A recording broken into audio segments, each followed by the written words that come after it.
Bisa go live. Kita akan live dalam Udah 5, lagi. 4, 3, 2, 1. Selamat sore semua, kita ketemu lagi sekarang hari Sabtu, harinya bedah buku bersama Albert Lutano. Hari ini kita mau dengerin Albert sharing tentang intisari sebuah buku yang keren banget, judulnya Finding Your Own North Star. Nah, ini ceritanya tentang menemukan bintang utaramu, ya. Ini ditulis oleh seorang perempuan yang dia adalah life coach, speaker, jadi ya cukup banyak lah background yang mendukung dia untuk membuat buku ini. Namanya Martha Beck ya. Oke, langsung aja kita kasih waktu dan tempat buat Albert Lutano. Silakan Albert. Thank you Cici Clara. Hai teman-teman, ketemu lagi di hari Sabtu.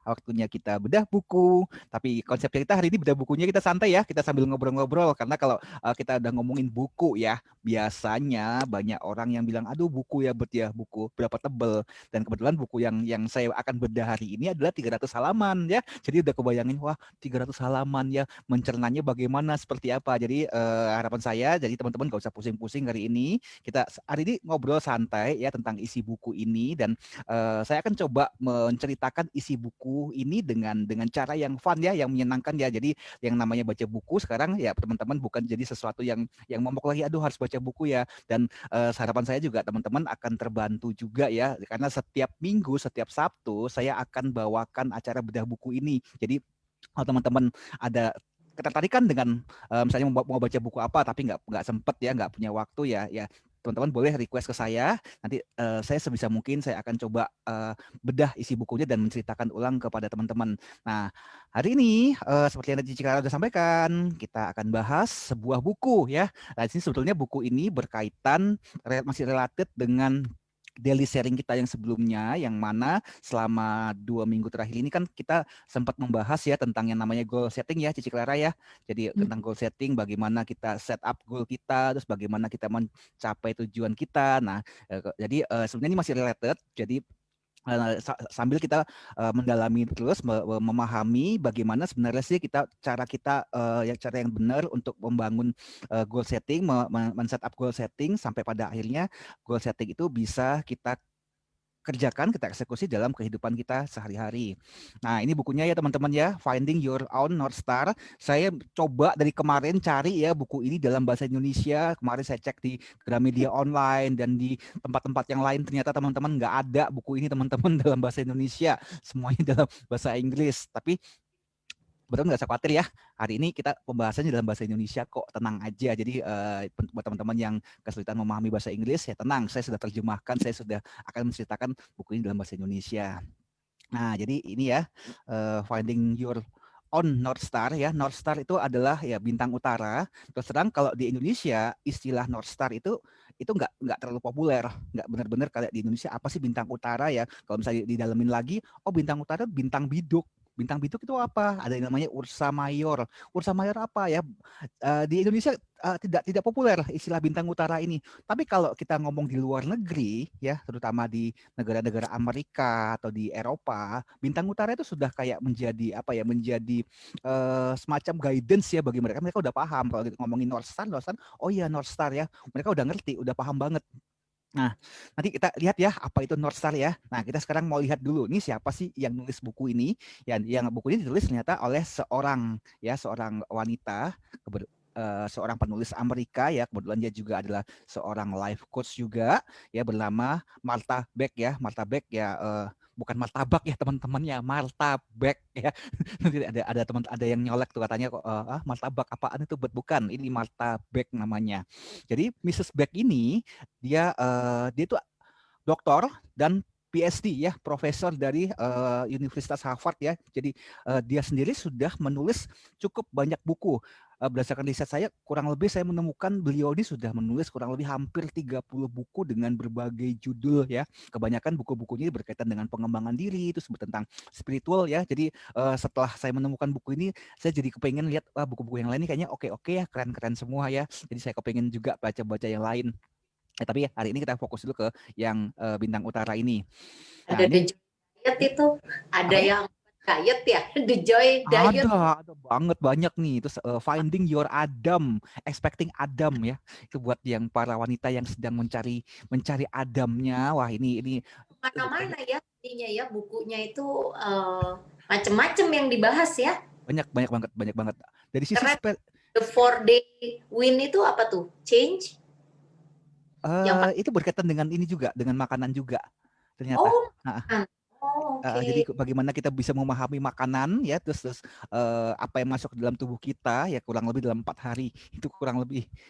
Tapi setelah saya belum baca ya, ini saya bisa menyimpulkan gini kayak karena kemarin sempat ngintip, oh apa ada ini juga, ini keren loh sebetulnya. Intinya memang dia cukup luas ya ininya apa pengetahuan dan spesialisasinya cukup Yes. ya. Cuma sayangnya ini di Indonesia nggak ada. Kalau di Indonesia ada mah, aduh mungkin nih buku udah saya borong deh. Ternyata dalam bahasa Inggris semua itu. Ya, Ya. improve nanti.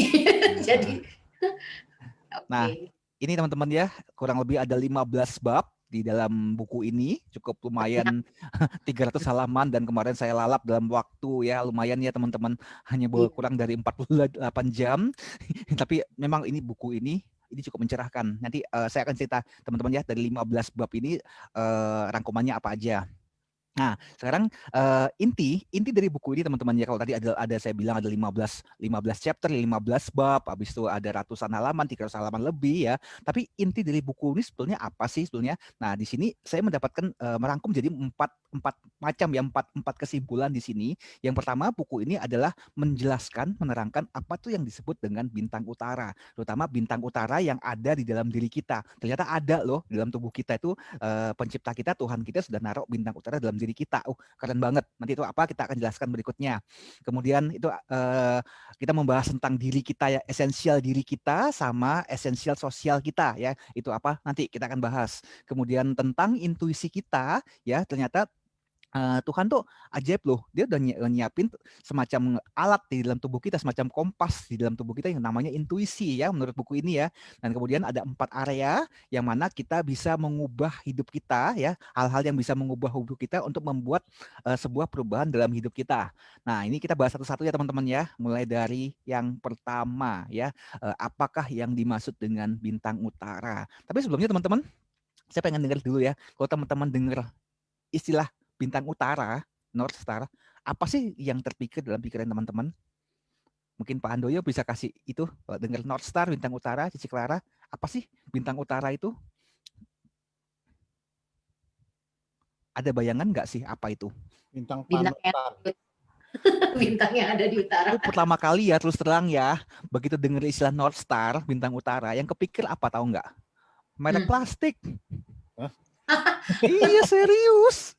Merek barang-barang plastik kayak ember ya kan, ember mereknya Oh North iya Star. betul. Habis itu kursi plastik tuh yang kursi yang bisa dipakai tuh kan, coba dilihat belakangnya, kalau mereknya itu bagus, North Star loh itu. Iya loh, barang-barang plastik itu North Star. Oke, kita lihat ya, apa sih yang dimaksud dengan North Star ya. Nah, ini saya coba rangkum ya, apa itu dimaksud North Star ya. Ini kalau yang di sini ini bukan dari beli bukunya, tapi saya mencoba mencari tahu ya sebenarnya North Star, supaya pengetahuan kita tentang North Star ini, bintang utara ini, menjadi jauh lebih luas. Karena kalau di dalam bukunya si Mrs. Beck ini, dia nggak terlalu menjelaskan ya posisi bintang utara itu di mana, ini di mana ya kan, dia nggak terlalu jelaskan. Tapi saya mencoba mengumpulkan dari berbagai sumber dan saya menemukan sebuah fakta bahwa inilah yang dimaksud dengan bintang utara. Nah, bintang utara itu yang pertama itu dikenal sebagai bintang polaris ya. Karena kenapa bintang polaris ya? Polaris itu kan istilahnya artinya kan kutub utara.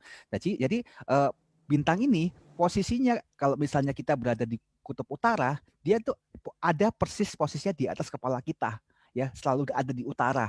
Dan jaraknya itu kurang lebih sekitar 430 tahun cahaya dari bumi, dan ternyata itu merupakan bagian ya satu dari sekian banyak bintang, ya 7 bintang ya di konstelasi Ursa Minor. Ya, jadi ini kalau teman-teman lihat di gambar ini kan, ini ada konstelasi, kalau yang paling bawah ini adalah konstelasi Ursa Mayor ya, atau kalau di bahasa Indonesianya, di Indonesia orang dikenal dengan istilahnya biduk besar atau beruang besar ya, dan satunya lagi yang paling atasnya adalah Ursa Minor atau beruang kecil ya. Nah, ternyata posisinya si North Star ini, si bintang utara ini, itu ada di ujung ini nih teman-teman kalau lihat ya.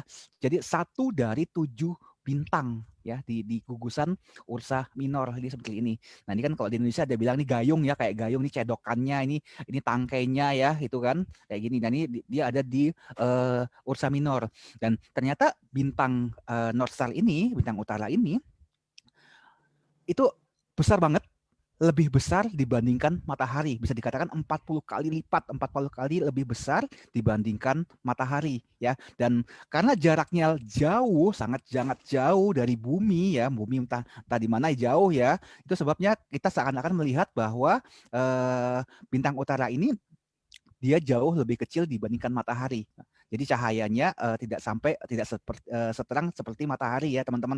Jadi nah keunikan dari bintang utara ini adalah ya dia tidak pernah berpindah tempat. Posisinya selalu ada di situ ya. Ada yang bilang ini adalah fixed star ya. Nah kalau kita tahu bahwa alam semesta ini kan dia selalu bergerak ya, selalu berpindah tempat, selalu berputar ya. Ya karena bumi pun juga berputar ya teman-teman ya. Nah, tapi ternyata North Star itu posisinya selalu di situ. Ya bahkan kalau kita perhatikan dari bumi, bintang utara seolah-olah dia nggak pernah terbit, nggak pernah tenggelam juga, selalu ada di sana, nggak pernah kemana-mana. Sementara kalau yang lain-lainnya dia berputar, bahkan gugusan bintang yang lain pun ini ya, kalau kita lihat Ursa Minor ini ya, tangkai sama cedokan ini dia ikut berpindah posisinya. Tapi posisinya bintang utara selalu ada di situ, nggak pernah kemana-mana. Itu keunikannya dia. Ini kalau teman-teman lihat, perhatikan ya. Nah inilah keistimewaan bintang utara ya. Bintang utara ini nggak pernah bergerak, selalu di sini di tengah ini, dan sementara bintang-bintang sendiri selalu berputar berkeliling. Dan kalau kita lihat dari bumi ya, posisinya itu hampir sejajar dengan sumbunya bumi. Nah jadi inilah kenapa kalau kita pergi ke kutub utara, bintang utara ini akan selalu berada di atas kepala kita. Nah, sejak ribuan tahun yang lalu, ternyata bintang utara ini selalu digunakan sebagai pedoman navigasi bagi siapapun yang ingin melakukan perjalanan.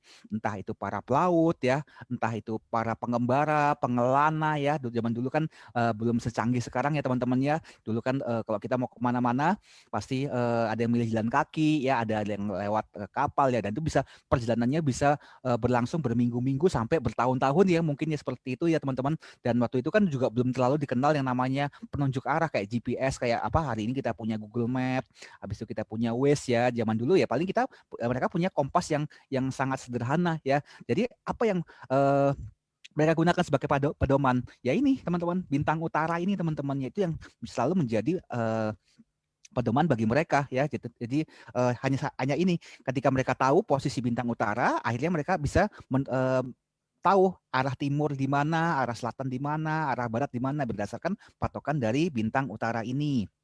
Dan di era modern ini ya, kemudian bintang utara inilah yang akhirnya digunakan sebagai sebuah simbol ya, sebuah archetype ya. Archetype dari apa? Dari pengembangan diri, kemudian dari sebuah panduan ya. Makanya kalau kita nonton film-film barat ya, film-film Eropa, film-film Hollywood ya, selalu kita perhatikan ya, kadang-kadang kita bilang ya, ketika seorang tokoh pria, seorang aktor dari sebuah film, dia kadang-kadang mengatakan sesuatu yang berkaitan dengan North Star ya kepada apa namanya, kepada lawannya ya, mungkin wanita ya, dia bilang you are my North Star, you are my North Star ya, kamu adalah bintang utaraku. Atau mungkin kalau dalam dunia bisnis ya, ini kalau kita dalam dunia startup itu dikenal istilahnya ada istilah North Star Metric ya, itu yang digunakan perusahaan-perusahaan besar seperti hari ini kita kenal Gojek ya, Gojek, Airbnb ya, banyak perusahaan startup besar tuh yang menggunakan North Star Metric ya istilahnya ya. Jadi sebuah guidance, sebuah panduan kemana perusahaan ini akan mengarah,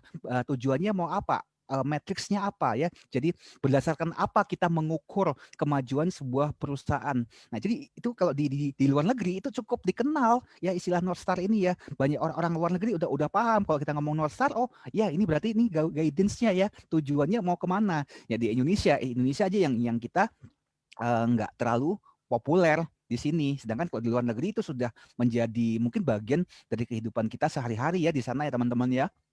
Nah itu tentang North Star, tentang bintang utara. Nah, dari sini mungkin teman-teman ada yang mau nanya mungkin, atau Cici Clara mau berikan komentar, Pak Handoyo, Bro Indra. Lanjut aja, Bet. Lanjut Materi. ya. Oke, ya ini. Nah, menurut Dr. Martha Beck, PhD, ya. Jadi menurut beliau, ternyata manusia sejak lahir itu sudah dilengkapi namanya dengan kompas ya di dalam tubuhnya ya sebagai navigasi dalam menuntun dan membimbing dirinya dalam mengarungi kehidupan. Jadi dia bilang Dr. Martha Beck ini dia bilang bahwa di dalam manusia itu sudah ada North Star, sudah ada pencipta kita sudah taruh ya namanya guidance untuk bagaimana mereka menemukan tujuan hidup, bagaimana mereka menavigasi hidupnya dalam kehidupan sehari-hari ya. Jadi ini menurut kata si Dr. Martha Beck ini dalam bukunya ya teman-teman ya. Jadi itu esensinya ya. Jadi apa yang dimaksud dengan North Star di dalam diri kita? Nah, si Dr. Beck ini menyebutkan ada dua macam, yaitu yang pertama adalah esensi diri dan yang kedua adalah esensi sosial. Nah, kita lihat ya apa itu esensi diri dan esensi sosial ya. Yang akhirnya nanti setelah kita paham ini kita jadi tahu oh ternyata North Star kita, bintang utara kita, guidance kita tuh ini ya. Nah, kita lihat ya apa itu. Nah, esensi sendiri itu adalah semua tentang diri kita.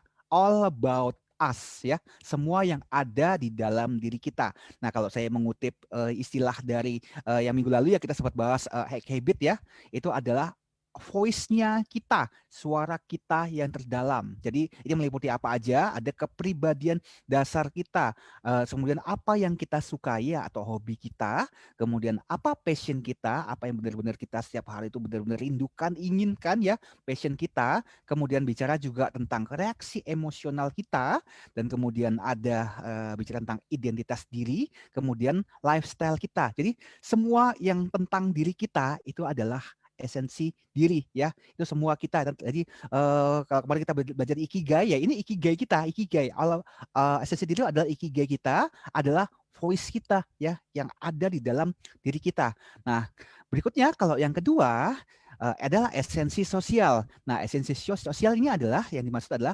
bagian dari kita ya, tetap dari part dari kita ya, bagian dari kita, tapi itu yang terbentuk sebagai hasil dari ekspektasi, tekanan dan norma orang lain dalam kehidupan kita. Nah, itu apa aja ya? Mulai dari pengaruh dari keluarga kita ya, keluarga inti, kemudian lingkungan kita, kemudian secara luas kita bisa bicara ini adalah budaya ya, budaya, agama, culture, nasionalisme ya, kebangsaan kita ya.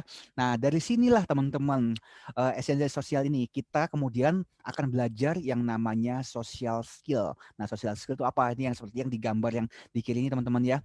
Bagaimana kita kontrol emosi kita punya attitude ya, kita bagaimana kita mengekspresikan ide kita. Nah, ini bicara keluar ya teman-teman. Kalau tadi esensi diri, kita bicara tentang diri kita, di dalam diri kita. Tapi kalau yang ini adalah bagaimana ekspresi kita dari diri kita keluar ketika kita berinteraksi dengan orang lain, kita berhubungan dengan orang lain, kita bicara dengan orang lain, terus kemudian kita menanggapi respon dari luar ya. Ini adalah esensi sosial. Nah, esensi sosial inilah yang pada akhirnya akan kita asah ya, yang kita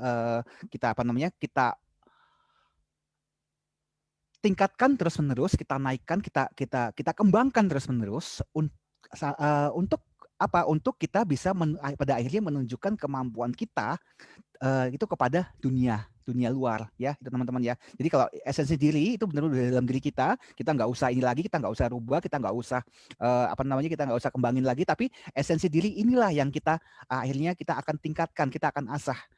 Nah, dari sinilah teman-teman, esensi sosial inilah kita mengalami yang namanya conditioning ya. Conditioning, kalau teman-teman bingung istilah conditioning itu apa, itu adalah pengaruh dari orang lain ya.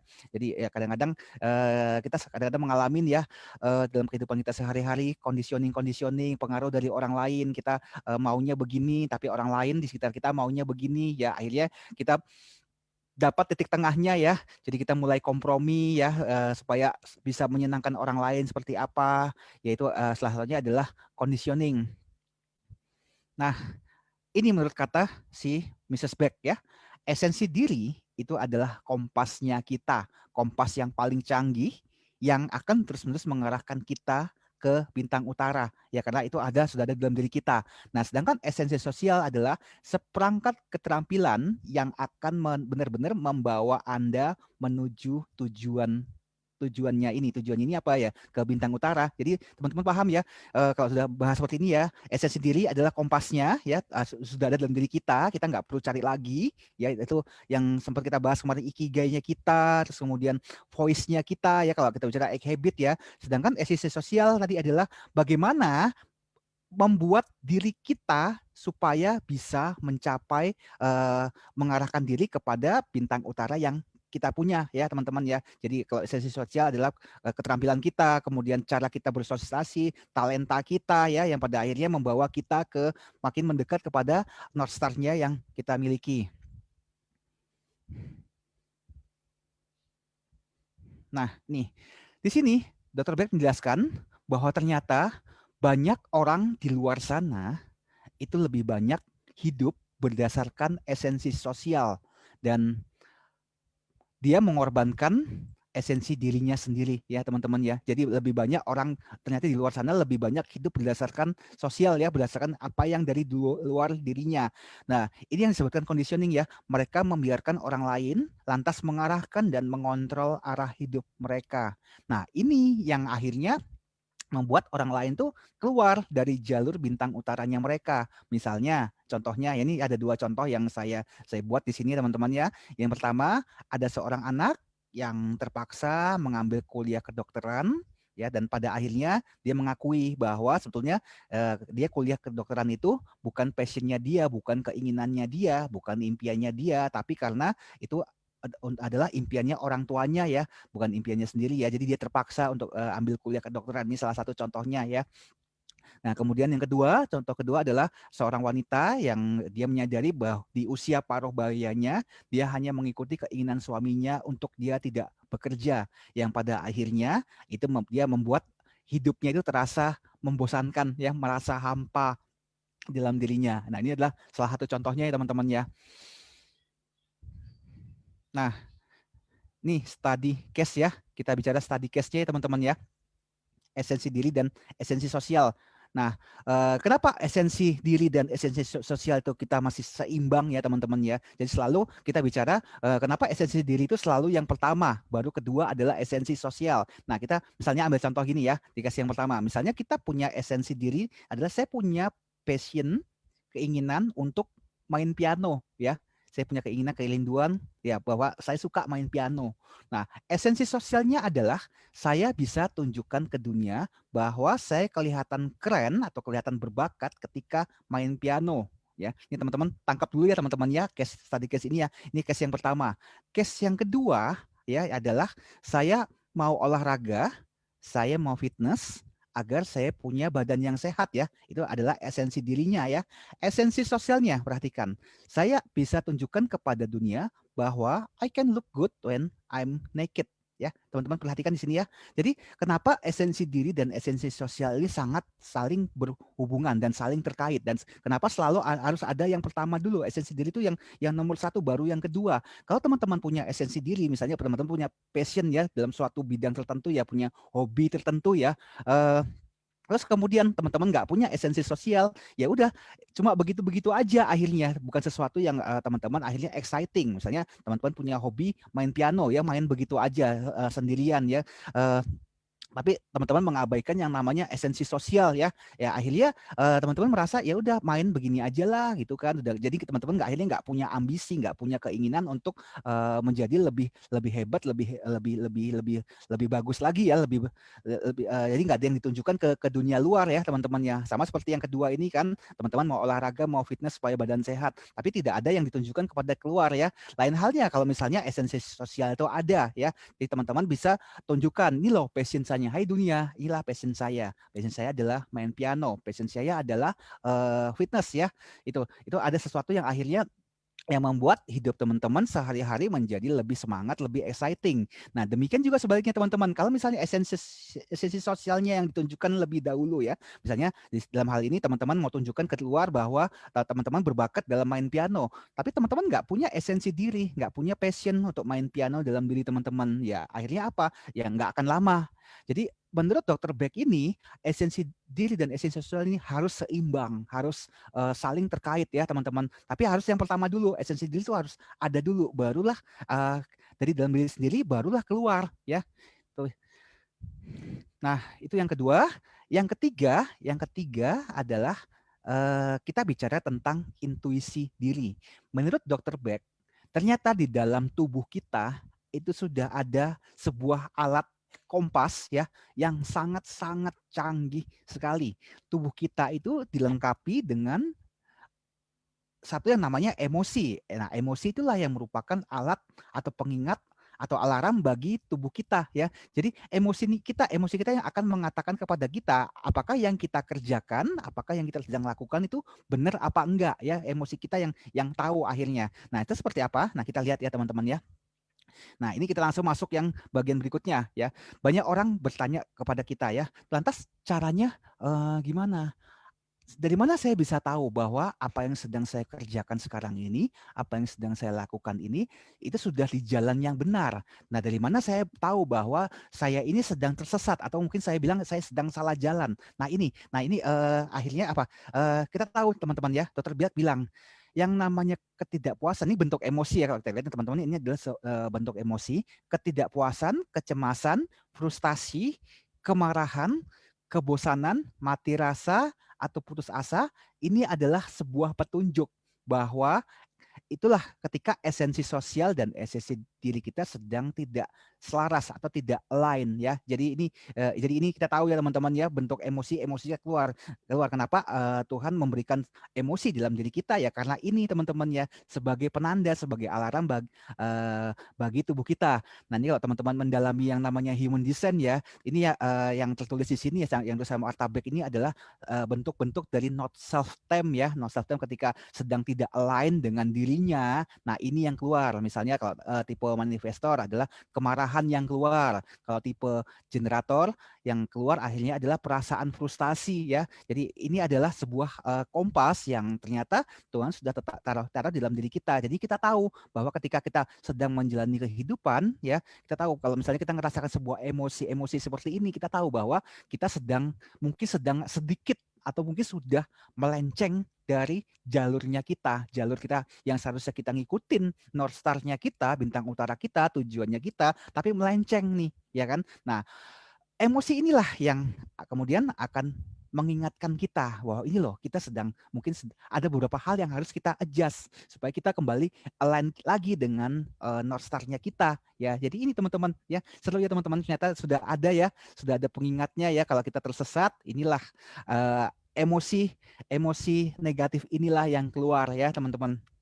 Nah, tadi pertanyaan berikutnya adalah dari mana kita tahu bahwa kita ini sedang berjalan di jalan yang benar, mengikuti panduan dari North Star kita. Ini ada 3 ya menurut si Mrs. Beck ini. Dia bilang ketika pikiran kita mulai terkoneksi dengan diri kita, biasanya tubuh kita akan merespon ya dengan berbagai cara ya, dan tentu saja pasti hal-hal yang positif ya. Misalnya energi kita akan meningkat, vitalitas kita akan meningkat, kesehatan kita akan jauh lebih better daripada sebelumnya ya teman-teman. Jadi ini ketika sudah kita mulai connect ya, pikiran kita, tubuh kita ya, jiwa kita semua connect semua ya, ini tubuh kita merespon dengan sangat luar biasa. Nah, kemudian yang kedua yang muncul adalah kalau tadi misalnya ketika kita tidak align dengan North Star kita, tubuh kita mulai merespon emosi kita mulai negatif ya. Nah, tapi ketika kita mulai align, mulai selaras dengan North Star-nya kita, yang keluar adalah apa? Perasaan gembira, perasaan amazing ya. Kita terpesona seolah-olah kita sedang jatuh cinta. Nah, ini adalah salah satu petunjuk dari diri kita bahwa kita sedang berada di jalur yang benar. Nah, kemudian yang ketiga adalah kita akan merasakan yang namanya peningkatan intuisi dan sinkronitas. Jadi apa ini maksudnya? Mendadak apa yang kita kerjakan seolah-olah sinkron ya. Kadang-kadang kita merasa nggak teman-teman, kita sedang mengerjakan sesuatu seolah-olah ada yang membantu kita ya, seolah-olah kalau bahasa saya itu seolah-olah alam yang kasih jalan ya, teman-teman, ada teman yang bantu ya, mungkin kita lagi butuh modal dalam bisnis kita, tiba-tiba ada yang nawarin modal ya, kita lagi kekurangan orang, butuh bantuan untuk mengerjakan sesuatu, tiba-tiba ada yang seseorang yang menawarkan bantuan ke kita ya, itu adalah bentuk dari sinkronitas ya teman-teman. Terus kemudian intuisi kita mulai lebih tajam ya, lebih naik ya teman-teman ya. Nah, itu adalah tanda-tanda bahwa kita memang sedang berjalan dalam jalur yang tepat ya menuju bintang utaranya kita ya. Ini ada tiga bagian di sini. Nah, kemudian yang keempat, sampai sini teman-teman mungkin ada mau nanya dulu nggak, atau mau ada komentar, atau Cici Clara mau masih tanggapan gitu sebelum kita bahas yang lain? Langsung dulu, banyak ini. Takut nggak? Banyak ya. Enggak sih, enggak banyak, ini udah mau kelar sebetulnya. Ini saya ingat bagian 4 ini sudah hampir selesai. Nah, nih ternyata ya menurut Mrs. Beck ini ya, ternyata di dalam hidup kita itu ada 4 fase yang dimana kita bisa mengubah hidup kita ya, menurut beliau ya. Nih cukup jenius, saya bilang Mrs. Beck ini cukup jenius yang menggambarkan ini semua ya. Jadi Mrs. Beck ini membagi kehidupan kita, atau kita bilang perubahan ya, ada cycle-nya, yang namanya perubahan, yang namanya transformasi, itu terdiri dari 4 cycle ya. Yang pertama adalah cycle yang dinamakan death and rebirth ya, mati dan lahir kembali. Kemudian area yang kedua adalah kita sebut dengan dreaming and scheming, bermimpi dan merencanakan. Kemudian part yang ketiga, bagian area yang ketiga adalah yang kita sebut dengan Heru Saga atau kisah kepahlawanan ya. Dan kemudian yang terakhir adalah kita mulai memasuki yang namanya tanah terjanji, tanah perjanjian, the promised land. Nah, kita lihat ya, apa sih yang dimaksud dengan diagram ini ya menurut si Mrs. Beck ini ya. Nah, kita lihat yang pertama. Yang pertama adalah kita disebutnya sebagai death and rebirth ya, mati dan lahir kembali. Ini adalah kondisi ya, sebuah kondisi ketika kita memutuskan ya untuk mengubah kehidupan kita yang lama. Nah, di fase ini biasanya itu ada sebuah peristiwa-peristiwa tertentu ya, ada kejadian-kejadian tertentu, dan biasanya kejadian-kejadian ini terjadi sangat-sangat menyakitkan biasanya, yang membuat akhirnya tek, wah kalau begini saya harus berubah dong. Kalau ini saya teruskan, saya tetap seperti ini, ya saya nggak akan jadi apa-apa. Saya nggak lama-lama saya akan mati, akan nggak bisa survive di dunia ini atau apapun ya. Nah, biasanya ini adalah momen-momen saat-saat di mana orang mulai sadar bahwa di titik ini saya harus berubah, saya harus lakukan sesuatu, saya harus perbaiki ini. Nah, itu yang disebut dengan area 1 ya, mati dan kemudian lahir kembali. Saat-saat kita mulai aware bahwa saya harus berubah dari situasi yang sekarang ya, itu teman-teman ya. Dan untuk apa? Untuk memperbaiki keadaan atau menjadi sesuatu yang baru ya. Jadi kita punya sebuah identitas yang baru ya, teman-teman. Dan kita saat di sini itu kita sudah mulai membayangkan kondisi yang ideal yang harus saya capai seperti ini. Ya, karena kenapa dia sadar bahwa kondisinya saat ini, kondisi yang sekarang dialami adalah kondisi yang sangat-sangat tidak ideal, kondisi yang jauh dari harapan dia, dan dia sadar, saya harus berubah. Akhirnya dia mulai punya bayangan hidup yang ideal ini harusnya seperti ini. Ya, nggak boleh yang seperti ini. Dan ini sifatnya masih ini ya teman-teman ya, masih dalam angan-angan ya, belum terjadi ya. Dia baru berpikir, dia punya ide baru ya, dan ini belum terjadi ya. Dan ini proses ini seperti yang Mrs. Beck ini bilang ya, ini akan menjadi proses yang sangat-sangat menyakitkan bagi kita ya. Karena apa? Kalau kita nggak ngalamin hal ini, perasaan menyakitkan ini, ya kita nggak akan bergerak ya, kita nggak akan berubah ya.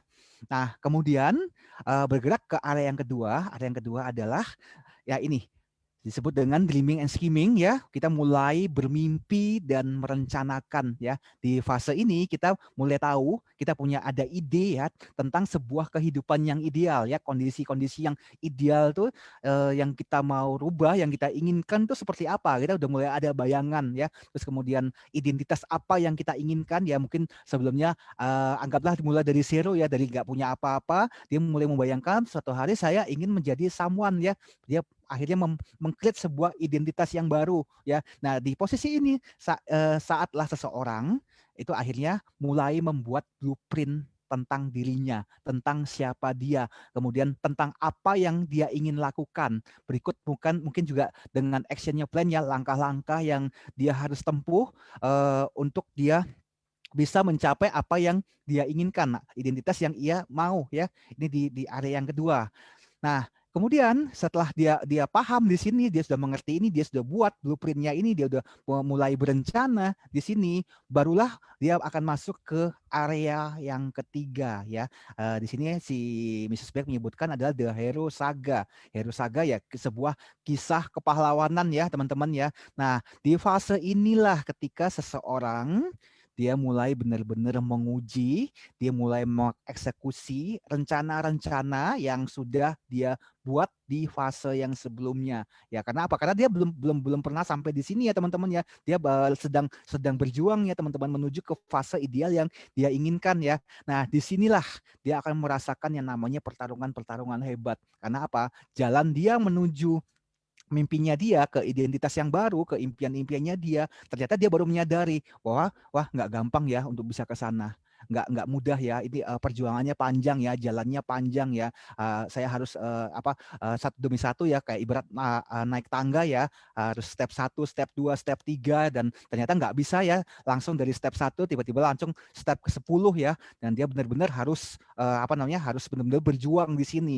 Nah, disinilah ketika dia menjalani ini teman-teman ya, dia akhirnya punya cerita dalam hidupnya dia. Cerita apa? Cerita tentang perjuangannya dia, kisah-kisahnya dia ketika dia hampir menyerah ya, kisah-kisahnya ketika dia harus menembus kesulitan, ke masalah-masalah yang dia hadapi, hambatan-hambatan yang dihadapi. Inilah cerita perjuangannya dia mulai dibentuk, mulai dibuat.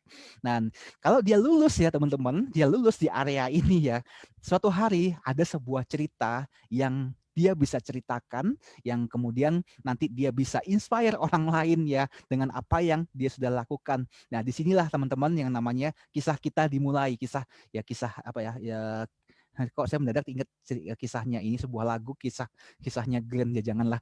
Jadi inilah kisah itu akan dimulai ya. Jadi itulah sebabnya si Martha Beck ini dia bilang di area inilah kisah kepahlawanan itu dimulai, cerita kita dimulai ya.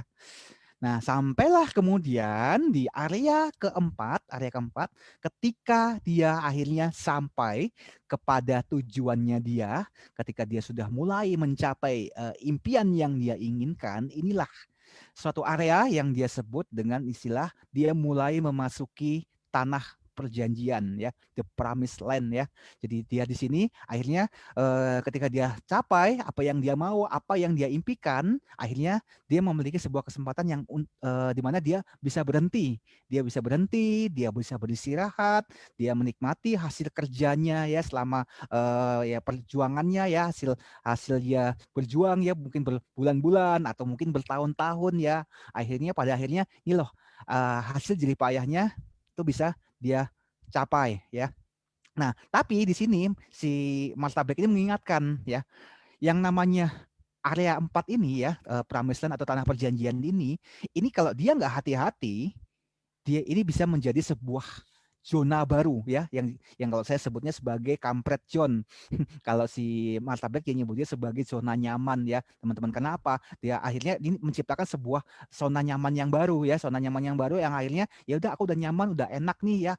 Ya akhirnya kalau dia merasa bahwa area ini dia adalah sebuah zona nyamannya dia yang baru, akhirnya yang namanya pertumbuhannya, perjuangannya yang lalu-lalu selalu dia lupa ya teman-teman. Akhirnya itu ya yang akhirnya menghentikan pertumbuhannya dia ya, pengembangan dirinya hanya berhenti sampai di sini.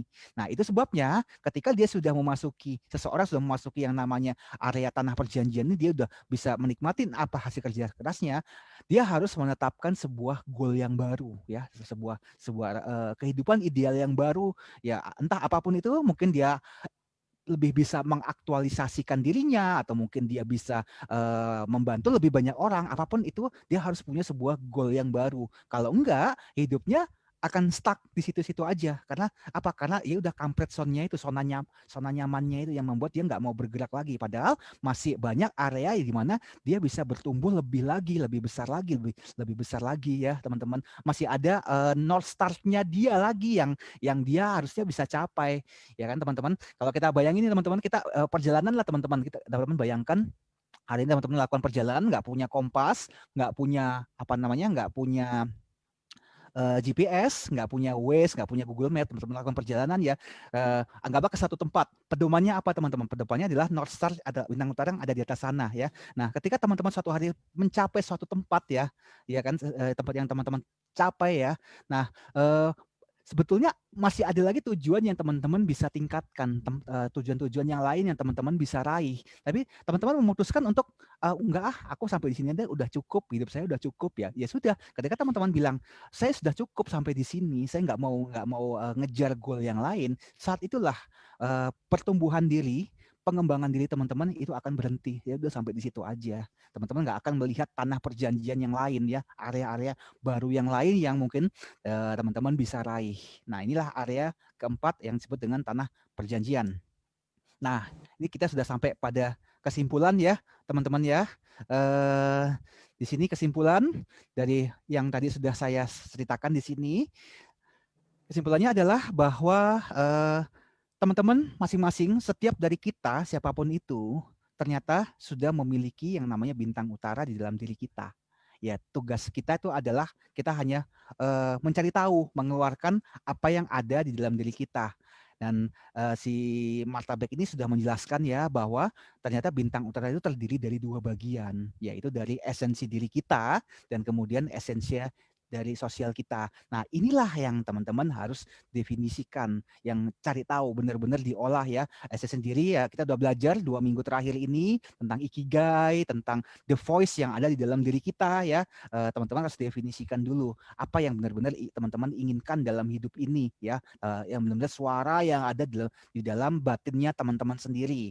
Nah, kemudian teman-teman cek yang kedua, bagian kedua adalah esensi sosial kita ya. Apa yang kita bisa embrace keluar ya dari apa yang kita punya dari dalam diri kita, yang teman-teman bisa bagikan keluar, yang pada akhirnya membuat orang lain di luar Anda bisa mungkin terinspirasi ya, atau mungkin terbantu dengan esensi diri yang teman-teman miliki. Nah, kemudian yang ketiga adalah teman-teman harus benar-benar mengenali your inner guidance system itu seperti apa ya. Jadi tubuh kita itu sudah ada pengingatnya, yaitu apa? Emosi dan intuisi kita, teman-teman. Itu yang akan menuntun kita, yang menuntun yang mengingatkan kita bahwa benar nggak kita sedang berjalan di jalan yang benar. Benar nggak kita sedang mengikuti North Star-nya kita, atau malah kita melenceng ya. Tadi teman-teman udah belajar ya guidance sistemnya, pengingatnya itu apa? Ya emosi kita. Kita mulai dengan menyadari emosi kita, apakah emosi kita lain nggak dengan tubuh kita ya. Kalau misalnya ada something yang nggak align, pasti tubuh kita udah teriak ya. Entah itu direspon dengan rasa sakit ya, atau ada penyakit yang keluar ya, atau mungkin sebuah perasaan yang tidak nyaman, tidak enak ya. Nah, itulah teman-teman harus mengenali emosi dan intuisi yang teman-teman miliki ya. Kemudian yang terakhir adalah yang tadi itu ya 4 fase yang digambarkan oleh Mrs. Beck ini adalah yang pertama tadi adalah kondisi lama yang harus ada tinggalkan, yang teman-teman harus rubah ya. Tadi ya death and rebirth ya, mati dan kemudian lahir kembali. Nah, kemudian apa yang teman-teman harus rubah? Ya itu ya, di mana teman-teman di sini teman-teman harus membuat ya blueprint kehidupan, sebuah kondisi ideal yang benar-benar teman-teman sedang inginkan ya, itu Itu yang kedua. Yang ketiga adalah temukan apa yang works buat Anda, yang benar-benar bekerja, yang benar-benar ini bisa jalan nih ya buat Anda ya. Karena tiap orang pasti beda-beda, nggak mungkin sama ya. Dan tentu saja apa, dengan teman-teman akan mengalami yang namanya kegagalan ya. Ada kegagalan-kegagalan kecil ya, itu biasa yang namanya gagal. Dan tapi juga selain ada kegagalan kecil, pasti juga ada yang namanya keberhasilan yang kecil-kecil ya. Itu pasti selalu ada ya. Nggak mungkin selamanya teman-teman gagal terus ya, dan nggak mungkin juga selalu berhasil ya. Selalu pasti dalam kehidupan tuh ada keseimbangan ya. Jadi temukan apa yang benar-benar works buat Anda. Tiap orang beda-beda, nggak mungkin sama. Dan kemudian apa yang works bagi teman-teman, ya udah itu lakukan aja, lakukan terus, mulai perbesar. Dan kemudian apa? Ya udah repeat. Karena ketika teman-teman pada posisi ini, dalam kondisi ini, teman-teman udah tahu polanya, udah ngerti patternnya, apa yang harus teman-teman lakukan ya. Ya itu. Nah, ini Martha Beck ya, di kalimat terakhirnya di bukunya, dia bilang begini. Dan ini saya suka banget kata-katanya dia. Pada zaman dulu, para pengembara itu selalu bergantung pada bintang utara pada saat tidak ada petunjuk lain yang terlihat. Hubungan yang sama ada di antara Anda dan kehidupan Anda, yaitu bahwa pada akhirnya tujuan hidup Anda adalah untuk mencapai yang namanya kebahagiaan.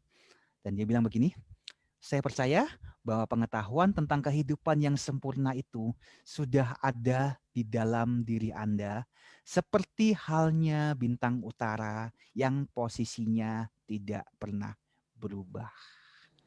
Nah, itulah penutup dari hari ini, teman-teman. Silakan yuk kita diskusi apa yang disampaikan Martha Beck ini, karena buat saya ini benar-benar inspire banget ya tentang bintang utara ini ya. Yuk kita masing-masing kita diskusi, teman-teman kira-kira dapat apa di sini. Monggo. Oke. Ini sebenarnya kalau kita lihat ya Bet ya, ini benar-benar siklus kehidupan manusia ya. Yes. Kalau mau dibilang pertama ada kelahiran, kematian tuh pada saat kita memutuskan kita harus berubah. Makanya setiap itu punya turning point ya. Ada di usia yang lebih muda, ada yang mungkin di tengah baya, ada yang mungkin agak lebih lambat. Tapi tidak ada kata terlambat untuk berubah, ya kan? Nah, kalau kita lihat kemiripannya dengan Ikigai dan yang lain-lain, intinya adalah sebenarnya semua yang kita lakukan dalam kehidupan ini tujuannya adalah mencapai kebahagiaan. Keberhasilan dan kebahagiaan dalam hidup setiap orang itu pasti punya takaran yang berbeda. Yes. Ya.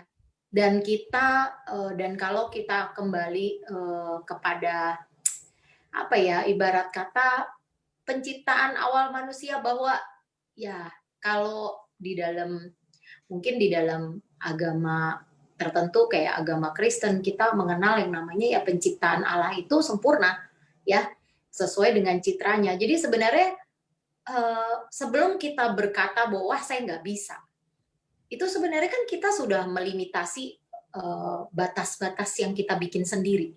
Betul, ya. Betul banget. Nah, pada saat kita mengalami turning point, kita ada satu level kebijaksanaan yang kita capai bahwa harusnya saya nggak ada di level ini. Saya bisa achieve lebih.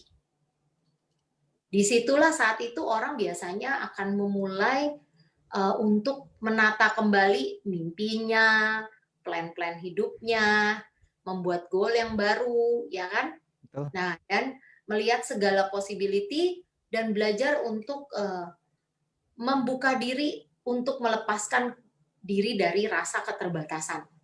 Baru dari situ mulai ada plan, mulai ada action, mulailah yang namanya fase ketiga ya. Bahwa ini akan mulai nih fasenya menguji dan mengeksekusi, kalau kata Albert ya dari buku ini ya kan, blueprint. Jadi sebenarnya bisa dibilang kan apa yang kita lakukan ini, apa yang kita cari dalam kehidupan tuh ujung-ujungnya blueprintnya kita kan. Yes, betul. Ya. Apakah misalnya dengan saya mencapai level misalnya pekerja di kantor, menjadi CEO itu adalah goal akhir saya, apakah itu dengan saya duduk di sana itu saya akan bahagia? kadang kita juga nggak pernah tahu sampai kita memutuskan untuk mencoba sampai di level itu, betul nggak? Yes, betul. Ya, begitu sampai di level itu, kita akan mulai berpikir lagi tuh di fase-fase ini sebenarnya ini benar-benar siklus ya. Kita akan pikir lagi, apa ini yang saya cari? Oke, kalau belum tepat atau belum sempurna, apa sih yang perlu saya tambah? Nah, makanya kenapa kita bilang apa ya? Pertumbuhan itu penting, entah secara apa ya, pertumbuhan secara spiritual maupun semualah area kehidupan itu perlu pertumbuhan, ya kan? Dan itu makanya diiringi juga dengan pertumbuhan usia ya.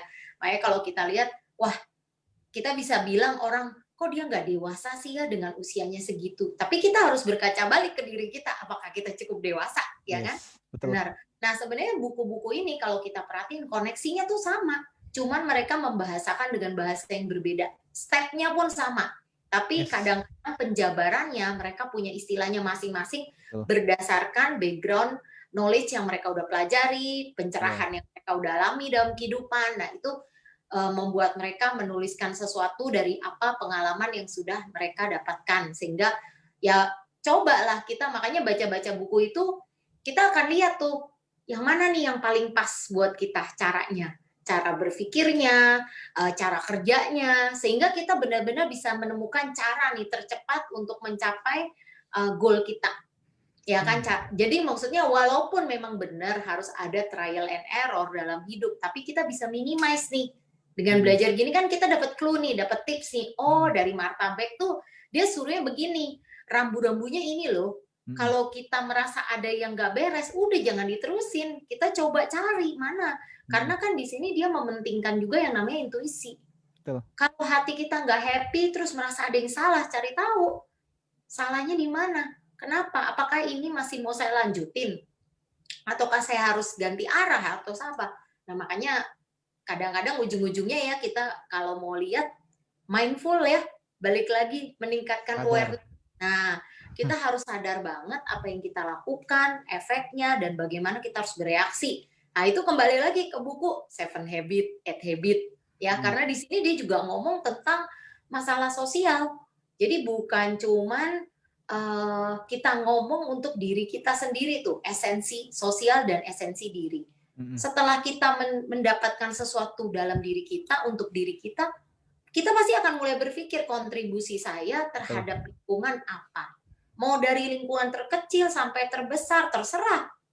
Orang punya level-levelnya sendiri. Semakin kita besar, semakin kita punya kemampuan, akan semakin besar dan luas juga jangkauan kita untuk menginspire, ya kan? Nah, itu ada juga di 8 Habits ya kan. Nah, makanya Ikigai, 8 Habits, 7 Habits, ya kan, ini semua. relate gitu loh. Cuman bahasanya aja beda. Nah, kita tinggal gini, mau pakai cara berpikirnya atau cara penjelasannya siapa nih yang membuat kita, yang memudahkan kita dan memudahkan kita untuk mencerna dan mengaplikasikan dalam hidup kita. Kadang kita baca satu buku nggak langsung ketemu yang pas ya, Bet ya. Betul. Kita coba buku lain, kok ini saya ngerti sih esensinya buku ini bagus nih, ini. Tapi kok saya bingung ya gimana yang ngelakuinnya dalam hidup saya, terus saya mulainya dari mana, harus bagaimana aplikasi nyatanya, ya kan? Akhirnya kita coba lagi, kata orang buku tentang ini juga bagus nih. Nah, ini sebenarnya kita kasih Albert berbagi tentang referensi buku-buku yang bagus ya, dalam mempersiapkan suatu goal, dalam mempersiapkan satu planning dalam kehidupan kita. Terus kayak kemarin kita sempat bahas dalam goal itu perlu ada value apa sih supaya kita juga ngerasa wah ini memang harus saya achieve gitu ya. Nah, value ini kan including apa yang ada di sini juga, diri kita dan esensi yang ada dalam sosial juga. Nah, jadi sebenarnya semuanya relate ya. Nah, hari ini ya kita berharap ini sedikit memberikan ide pencerahan lah ya. Karena mungkin kalau kita ngomong buku Seven Habits itu sama buku ini lebih banyak orang dengar tentang Seven Habits ya, Bet ya? Iya, betul. Saya pun belum lama tahu buku ini. Jadi maksudnya apa namanya? Ya mana yang lebih populer itu kadang promosinya yang lebih oke ya. Nah, jadi ya makanya kita kadang-kadang dengar-dengar seperti ini, kita berbagi di Zoom, itu menambah wawasan bahwa ada loh buku yang cerita tentang dari sisinya begini loh. Dan menurut saya sebenarnya Martha Beck ini dia cukup simple. Dia cuma bagi menjadi 4 area kehidupan. Tapi di dalamnya sudah mengandung semua nilai yang ada di Betul. Seven Habit, Ikigai.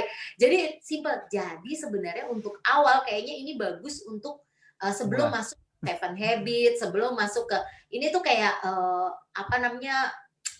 introduction-nya lah. Iya. Jadi dapat esensi secara keseluruhan. Habis itu kita breakdown tuh. Ngelakuinnya gimana? Pakai Seven Habit, pakai Ikigai. Ikigai kan kita bisa list ya, dapat list. Ini apa, isinya harus apa. Nah, itu di Ikigai. Tapi langkah-langkahnya kita bisa dapat inspirasi dari banyak dari Seven Habit sama 8 Habit ya, Bet ya? Ya, betul banget. Saya lihat sih kalau dari saya. Mungkin yang lain ada yang mau kasih masukan? Pak Handoyo? Kayaknya atau Bro Indra? Atau Koko Mike? Ada silent. Iya. Ini sama aja tuh kayak Clara yang dibilang. Isinya ternyata sama. Ini sama ya. Ya semua itu saling terhubung ya. Hanya berbeda sudut pandang aja. Bahasanya beda. Bahasanya. Nih, welcome buat Sis Livin yang baru datang. Astrologi, human design, Iya. Pace, Cuwe, Cimen, semua terhubung. Betul, Om Mike. Itu astrologi, zodiaknya Sama apa? tarot pun terhubung, numerologi pun terhubung. Terhubung. Terus mau ngomong apa? Bahasa beda. iya, ujung-ujungnya mencari blueprint kan, mencari Iya. kita maunya apa sih, hidup kita ini purpose of life-nya apa sih? Sebenarnya itu kan kalau astrologi, human design kita ngintip-ngintip gitu kan. Oh, dapat clue sedikit, terus kalau cocok ya kita tulis ya kan, sehingga lama-lama kita dapat nih satu part kayak puzzle ya kok ya.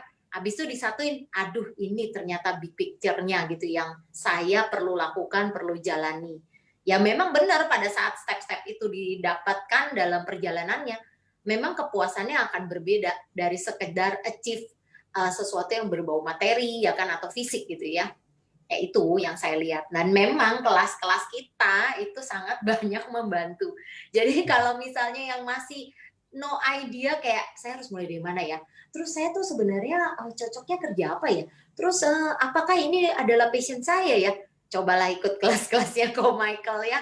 Ada astrologi, dan semalam tuh kita baru belajar Cimen. Itu Ko Mike ada yang keren banget. Tadi pagi saya doa berdasarkan arah, habis itu saya coba dengan cara yang semalam kita belajar di Cimen. Lucunya sore ini saya dapat good news dari apa yang saya inginkan. Dan saya melihat kayak harapan, saya sampai kaget, kok cepet amat jawabnya. Itu keren. Nih yang tadi dibilang juga nih di buku ini, kalau kita udah relate, kita udah sinkron gitu ya sama sekitar, lingkungan, alam semesta, itu kayak apapun yang kita lakukan, kayaknya semua didukung. Benar ya, Bet ya? Ya, benar banget. Ibaratnya universe has Satu hal yang harus ditambah. Apa kok? Banyak-banyak sharing. Kan sudah kok mulai. Kita tinggal tunggu Pak Handoyo, Bro Indra di sini kan sharing supaya ini puzzle-nya kita lengkap ya kok ya. Iya kan? benar. Kemarin yang Cimen itu meditasi, sebenarnya saya udah mau tanya seminggu yang lalu loh. Lupa mulu. Ada. Iya, juga sama. Maksudnya nanya apanya, Pak? Ya itu, kalau kita lagi meditasi, itu arahannya itu apa perlu kita pakai berdasarkan perhitungan. Pertanyaannya udah ada. Kemarin mau nanya lupa mulu. Tapi yang kemarin itu baru awal loh ya, tahap Iya. awal. Nah, Tapi kalau kan mau seenggaknya ngomong arah segala awal. macam itu ada yang banyak yang lebih spesifik loh. Karena kita belum ke spesial. Intinya mirip-mirip nanti date selection sebenarnya. Kita kan belum ngomong transit kan, belum ngomong transit. Iya. Kita baru ngomong itu seakan-akan itu natal chat kita sebenarnya kemarin itu. Ya kan bisa dibilang pasti kalau kayak ngupas bawang ada luarnya, tengahnya, dalamnya sampai dalamnya ya tergantung. Malam ini di kelas astrologi nanti kita belajar transit. Oke. Nah, itu lebih Transit bagus. astro. Nanti matahariku ada di mana, bulan yang saat Saya lihat ini, sepintas tuh. moon saat ini ada di Natal sunku apa? Iya, iya. Natal sunku ada di Scorpio, kedatangan apa? Kedatangan moon, kedatangan ini. Hasilnya apa? Malam ini seru. Asik. Ya, yang perlu tuh sekarang belajar transit ya. Iya. Jelas. Tapi kan nunggu dulu dong, setelah yang basicnya dapat dulu. Kalau nggak kan mabok ntar. Iya. Oh my Semua di transit. Transit itu kalau di Pace itu seperti luck pilar sama annual pilar. Iya. Datang apa sesuatu pada kita. Iya. Dan itu penting Waktu banget. yang tertentu. Supaya lebih maksimal ya hasilnya. Loh iya, kan waktu dulu di 2019 aja kita ada kelas banyak kan, cycle astrologi kan namanya. Cycle astrologi itu sun return lah, solar return kan, ada Uranus opposition, ada Saturn return, macam-macam kan kita pernah bahas. Makanya keren nih, lama-lama kan puzzle-nya lengkap nih. Terus masih nggak mau jalan juga sih, ya udah ke laut aja ya kok. Ya intinya satu hal, untuk menghubung-hubungkan pasti harus bersabar juga, seperti Albert juga misalnya, untuk menghubung-hubungkan buku yang nggak mungkin baca 1-2 buku sudah langsung hubung-hubungin, yang nggak mungkin kali gitu loh. Iya, 10, 20, 100 buku kali baru ketemu. nanti ketemu, dan itu pun nggak mungkin 1-100-nya dihubungin, mungkin baca 100 buku ngubungin 1-5 atau sampai 10 gitu.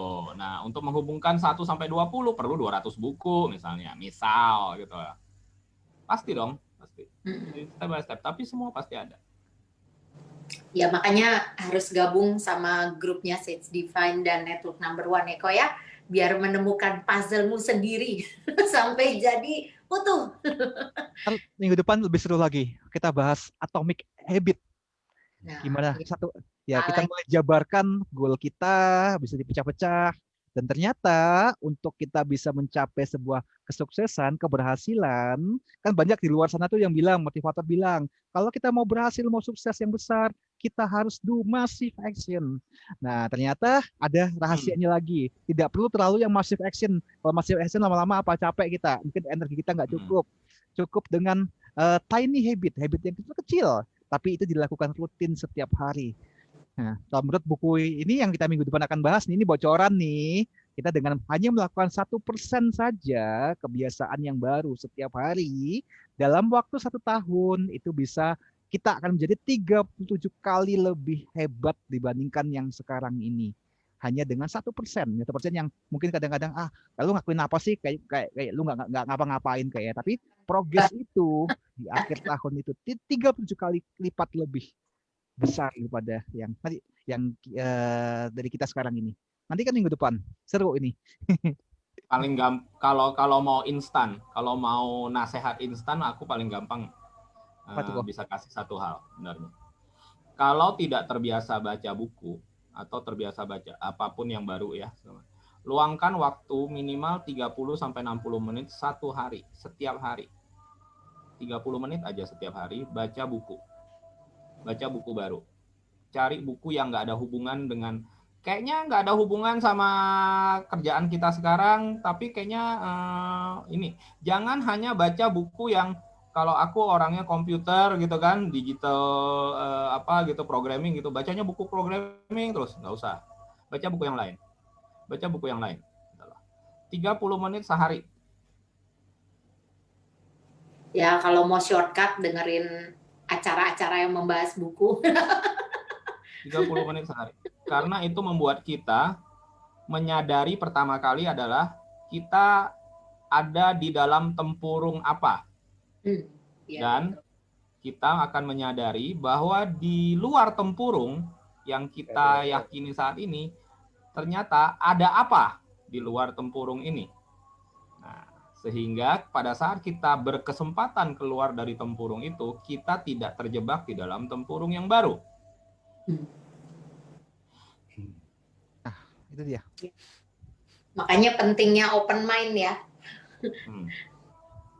Ya kan, jadi kita tidak terlalu banyak membatasi apa yang kepengen kita dengar. Maksudnya Nah, ya belajar sesuatu yang baru. Ya walaupun kita pasti perlu filter ya kok ya, tapi kan ya jangan belajar membunuh lah. ya makanya Nggak ada hubungannya. lihat tapi putuskan ya, masa belajar mencincang manusia gitu kan? Enggak. Enggak jelas itu kan. Ini buku selama buku itu diterbitkan dan menjadi bestseller, tapi kan bisa saja nggak ada di bidang kita kan gitu loh, nggak di bidang kita gitu loh. Nah itu tetap kita bisa baca gitu loh. Nah, jangan cuman senangnya baca buku yang bidang kita. Misalnya sekali-sekali baca buku financial planning misalnya, itu perlu. Misalnya ya kan, baca buku investing gitu, tentang investasi misalnya, investasi trading di market gimana. Baca buku tentang olahraga pun boleh kan gitu loh. Bagaimana olahraga apa menjadi ahli pebasket, apa petenis misalnya. Nah, lebih masuk akal kan petenis gitu. Nah, kita bisa ya sekarang sih nggak bisa ya, kalau normal kan kita ke lapangan tenis kan banyak kan, kita bisa main gitu. Sekarang olahraga loh. Iya. Tapi itu bener loh kok Mike. Karena bener banget, baca buku itu penting. Karena leader is leader. Leader itu harus banyak baca. Kalau enggak, nah buat teman-teman yang nggak punya waktu nih buat baca, ya pastikan ya tiap hari Sabtu tongkrongin nih acara kita. Kita sebulan bahas sudah 4 buku. 4 buku, bener. 4 buku kalau kita baca sendiri 1 buku aja kadang sebulan nggak selesai kalau nggak kepepet, ya kan? Ya. Ini pada tahu yang di sini teman-teman udah tahu, Mike udah tahu, Cici Clara pada tahu. Saya 2 hari ini dalam 36 jam ini saya lagi baca 2 buku yang tebelnya 300 halaman dan merangkum. Dan tapi for me is fun. Asik, seru gitu loh kan. Dengan akhirnya saya bisa membagikan apa yang saya baca ini, saya jadi belajar lagi. Walaupun tadi saya sudah ngerangkum ya. Pada saat saya bagikan di sini lagi, tiba-tiba nyantol. Oh iya ya, yang saya baca ini begini, ini penerapannya seperti ini, dan tadi kita harus itu begini. Kan seperti kata Koko dengan mengajar kan recall, terus udah gitu jadi pasti jadi lebih mendalam. Jadi ya sering-sering lah kasih Albert untuk membaca. Betul. Kalau ada yang mau request buku-buku makin tebel makin bagus ya kan. Silakan. Komik mau kasih komen 2000 halaman tenang aja. Ensiklopedia aja. Ensiklopedia. Baca seminggu itu. Ada satu lagi tadi yang aku yang apa yang dikatakan Albert itu mengingatkan aku pada satu hal. Kalau biasanya kita di goal setting, kita harus tahu apa? 2 hal kan. Kita mau kemana dan kita dari mana. Itu cukup 2 itu sebenarnya. Kalau goal setting kan cuma harus tahu itu. Kita mau kemana dan kita sekarang ada di mana. Beres dong? Nah, correlate dengan itu, aku teringat satu hal. Pertama, kita harus tahu limit kita. Kita harus tahu limit kita. So, misalnya, aku jadi Albert. Aku nggak bisa apa. Aku nggak bisa apa. Tulis semua yang aku nggak bisa. So, hal kedua adalah break that limit. Challenge that limit. Nah, kayaknya aku cukup sering mengatakan bahwa kita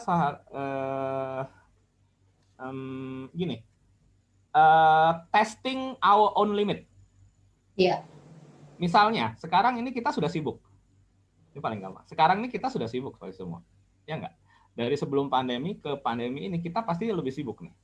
Justru kita di saat-saat ini malah lebih sibuk. So, bulan lalu atau berapa bulan lalu aku bilang kan, kita harus lebih sibuk 5-10 kali dari sekarang.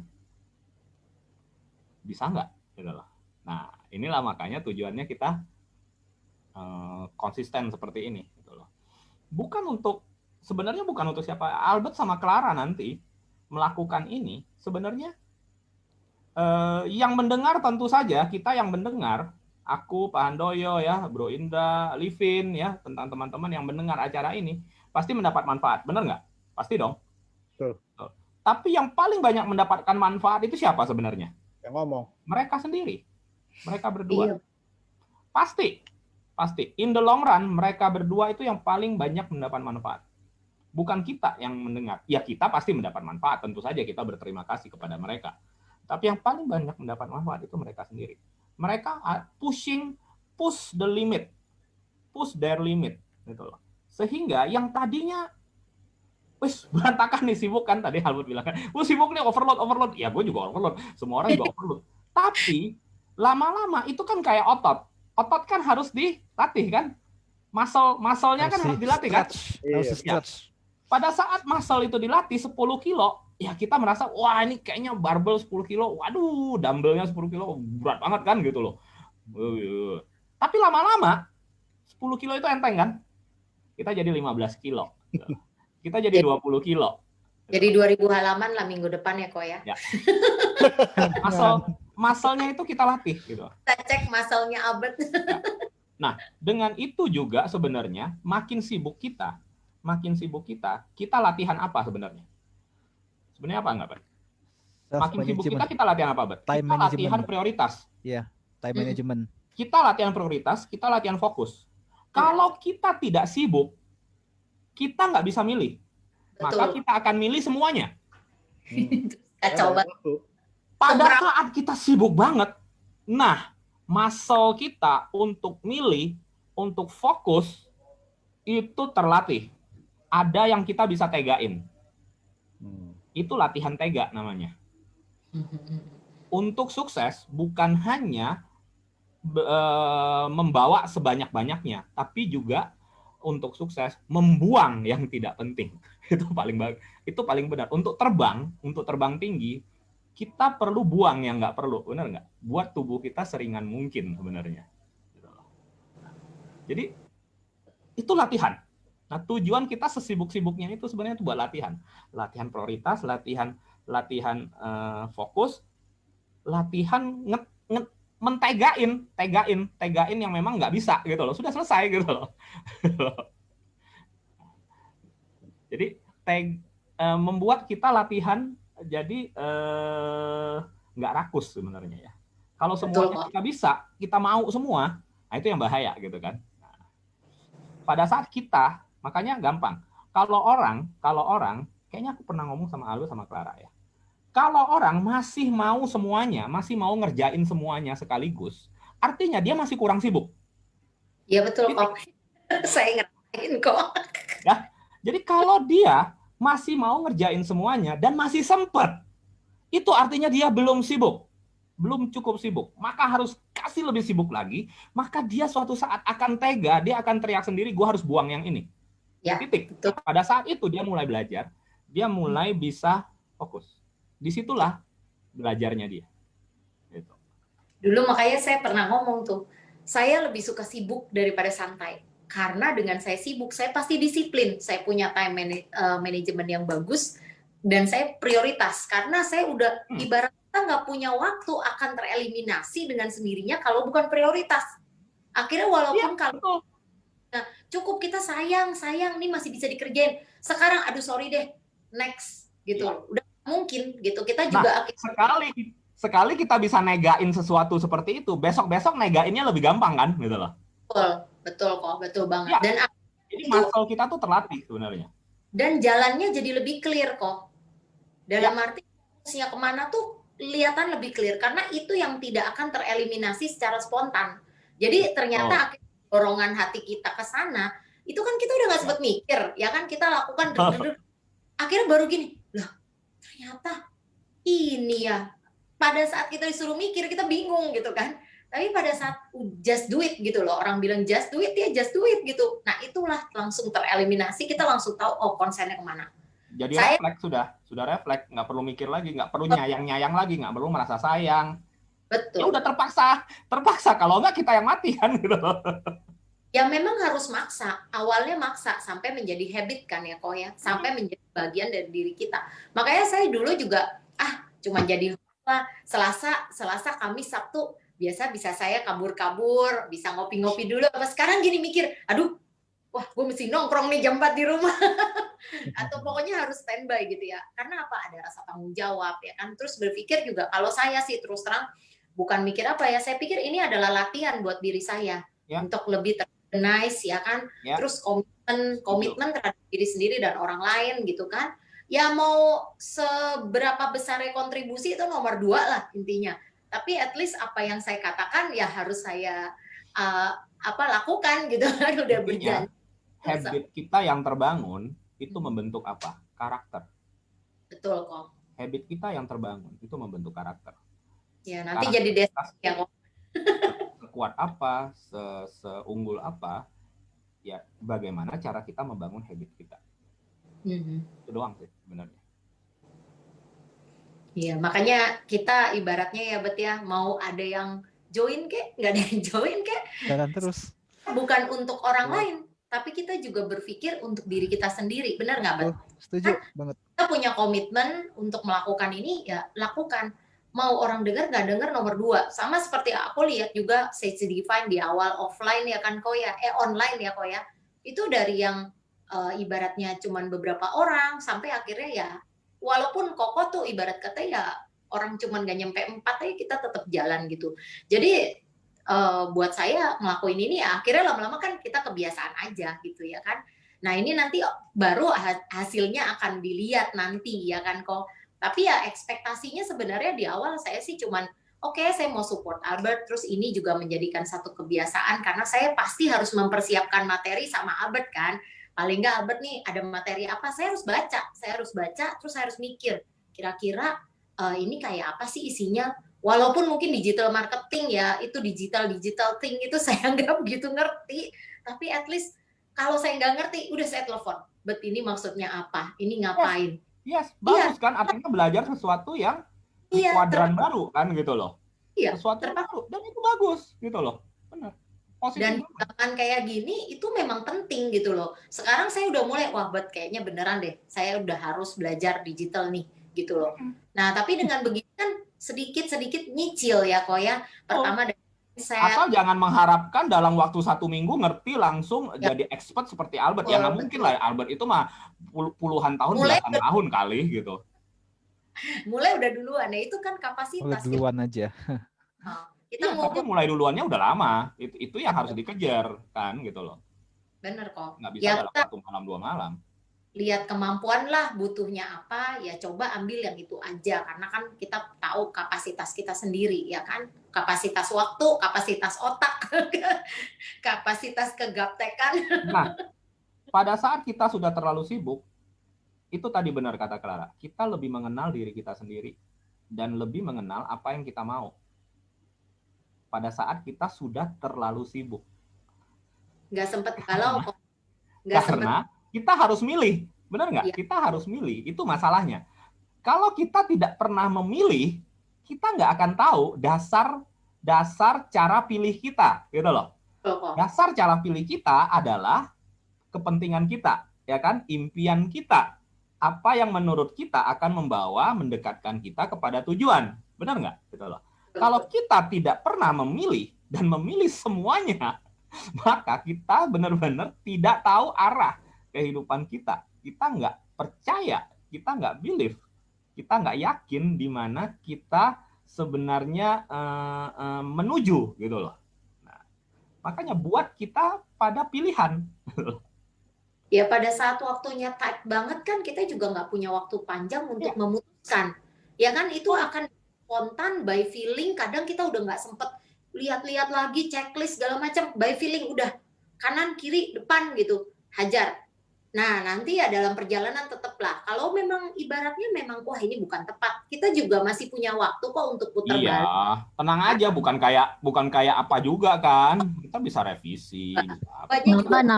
Nambah duduknya harus di favorable direction. Favorable direction. Iya bener loh, kalau kayak kerjaan sebelum duduk di F2 ya itu kerjaannya kan kayak banyak banget ya yang mesti di handle.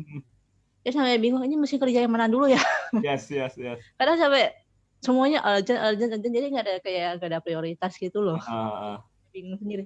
Artinya nurutin. Energimu buyar artinya itu. Iya. Akhirnya ngikutin arah yang konsentrasi kan energi juga kan soalnya kan. Bener. Akhirnya ngikutin arah yang F2 itu akhirnya sibuknya sama tapi kita bisa kontrol gitu. Yes. kita bisa jadi, oh ini oke, ini duluan, ini duluan, ini duluan. Jadi semuanya tersistematis gitu. Mantap, mantap. Iya, Ya, lebih keren keren sih ya, kayak Livin. gitu. Jadi itu Iya, yang kita pelajari berguna semua ya sebenarnya ya. benar kok, benar. Berguna banget. Keren. Ya, itu aja sih tambahannya. Sip, thank you, Thank Livin. you. Thank you. Ini Livin salah satu peserta setia kita di Mystery School ya, teman-teman ya. Mystery School online kita belajar macam-macam ya, dari kemarin sudah Flying Star, sudah 8 Mansion Pakwa ya.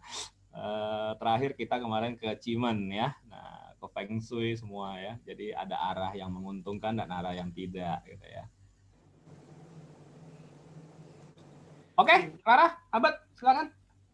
Kalau enggak di Oke, ada yang mau tambahin lagi? Malam mesti meditasi. keren. Sebelum bobo aku juga mau ngetes malam ini sebelum tidur. Tadi pagi kan udah bangun. Nah, Tapi itu juga sebenarnya mengapa aku nggak masuk dari basic kalau yang Cimen itu. oh iya. Orangnya udah spiritual semua di Baik. itu. Nah, aku loncat. Kalau dibawain ke hitungan-hitungan pasti jadi bosen dan nggak akan relate gitu loh. Nah, kalau diloncatin kayak kemarin, nah kan jadi seru-seru kan semua kan gitu loh. Ada guardian angel-nya, Cimennya di cara pikir, cara pandang sebagai guardian angel gitu kan jadi seru kan gitu loh.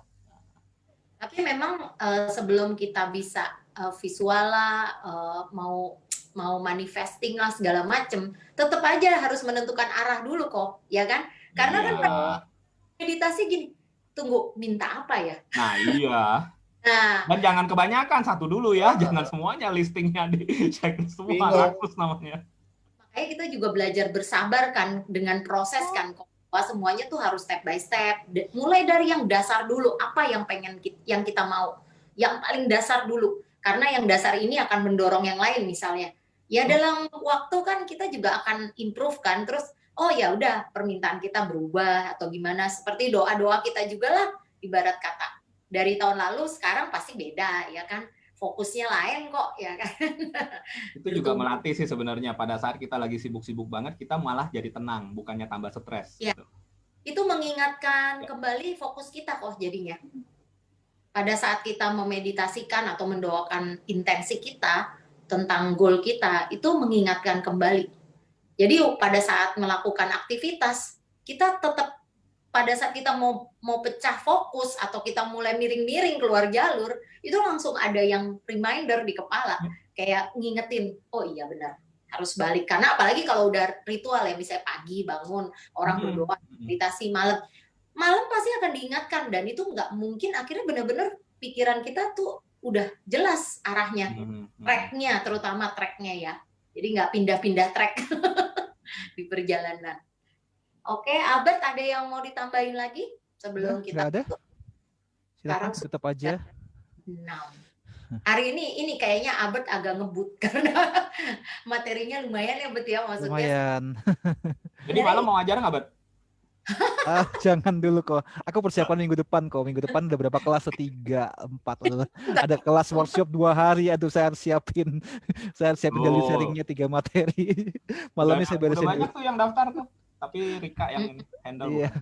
Iya, makanya saya harus sudah persiapan yang terbaik ya buat teman-teman lah, supaya pasti dapat manfaat. Terus hari Selasa kita bahas digital marketing, kita bahas teknik branding dan prospecting melalui sosial media. Nah, itu masih versi yang organik ya, jadi kita belum menggunakan iklan. Hari Kamis minggu depan kita bahas tentang bagaimana kita mencacah goal kita ya, mengubah goal kita menjadi action plan. Itu yang sesuai dengan permintaannya Komik ya minggu lalu. Terus hari Sabtu karena masih berkaitan dengan hari Kamisnya, nah kita akan bahas satu buku yang cukup populer juga di Indonesia yang judulnya Atomic Habit ya. Jadi kita terkait semua. Jadi minggu depan kita sudah punya tema. Jadi buat teman-teman yang hadir hari ini dan juga yang mengikuti di Facebook Group atau YouTube dimanapun teman-teman berada, minggu depan Selasa, Kamis, dan Sabtu pastikan teman-teman hadir ya. Kalau bisa ngajak teman juga sekalian di channel ini. Kalau teman-teman mau live bersama saya dan Komai dan Ciklara di sini dan Pak Andoi dan teman-teman di sini, silakan join di kita punya daily sharing di Zoom ya. Oh, di sini nggak ada ya. daily sharing, daily sharing kita biasa seperti biasa di channel yang sama di Zoom. Bisa juga teman-teman ikutin di Facebook kita di Network Number One dan juga di YouTube kita, YouTube channel Network Number One.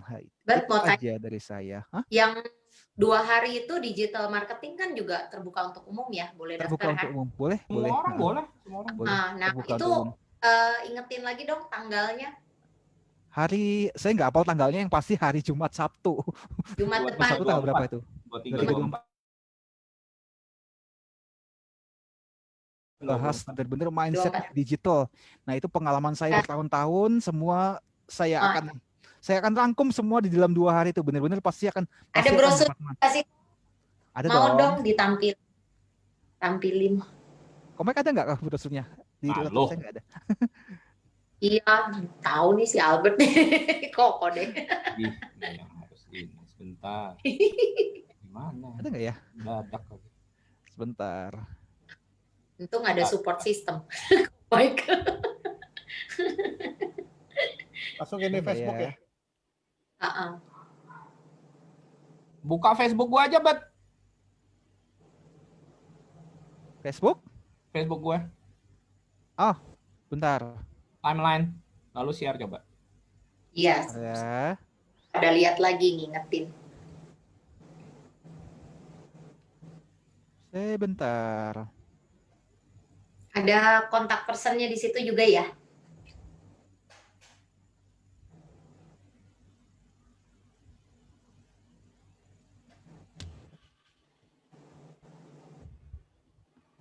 Bawa lagi.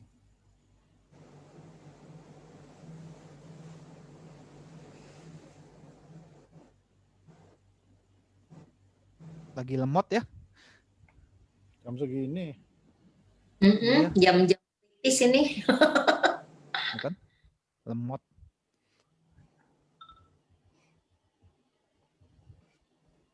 Sebentar. Tuh. Michael, itu yang Inspire itu bukannya Zoom ya? Hah? Yang Inspire mana? Oh, Oh, itu tuh nggak ada Zoom, di langsung live Facebook. Oh, memang gitu ya? Semuanya begitu. Karena sudah terlalu banyak kan orangnya. Kalau yang hari Senin doang yang Zoom ya? Iya, betul. Yang cicet cuy ya. Nah, ini ya. kalau nggak ini aja, Bet. Ya? Ini apa?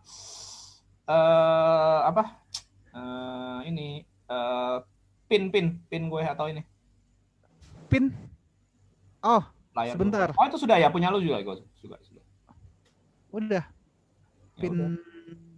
Oh, kok udah ya? Sebentar. Ini apa? Spotlight for everyone. Kok mendadak aku jadi lupa. Spotlight. Spotlightnya sebelah mana? Aku kok lupa mendadak. Di gua punya aja di tempat gua. Oh iya. Klik kanan. Sip, sebentar. Belum. Nah. Ya itu ya teman-teman. Silakan mendaftar untuk tanggal 23 dan 24 ini ya, itu 2 hari berturut-turut ya. Kelasnya benar-benar hands on ya, 100% praktek. Jadi kalau teman-teman mendaftar ini, siapkan laptop Anda, siapkan laptop atau komputer Anda. Kalau mau dari handphone, maka teman-teman harus siapkan 2 handphone.